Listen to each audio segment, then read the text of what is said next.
स्वातंत्र्य दिनानिमित्त state bank of इंडियाच्या कोल्हापुरातील ट्रेझरी कार्यालयामध्ये शाहूवाडी तालुक्यातील दुर्गम भागातल्या शाळांमधल्या विद्यार्थिनींना सायकल वाटप करण्यात आलं. यामध्ये केंद्रशाळा दळवेवाडी, विरळे, मान, विद्यामंदिर आमेनी आणि शिरगाव हायस्कूलच्या 30 विद्यार्थिनींचा समावेश होता. बँकेचे क्षेत्रीय प्रबंधक निशांत जयस्वाल, जिल्हा परिषदेचे मुख्य लेखापाल अतुल आकुर्डे, शिक्षणाधिकारी मीना शेणकर, मुख्य प्रबंधक संदीप कुमार आणि वित्त अधिकारी अरुणा हसबे यांची यावेळी प्रमुख उपस्थिती होती.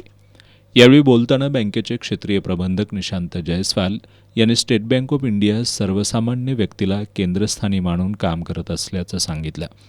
मुख्य लेखापाल अतुल आकुर्डे यांनी या उपक्रमाचं कौतुक करत सायकलसारखीच गती विद्यार्थिनींच्या आयुष्याला लाभो अशी सदिच्छा व्यक्त केली.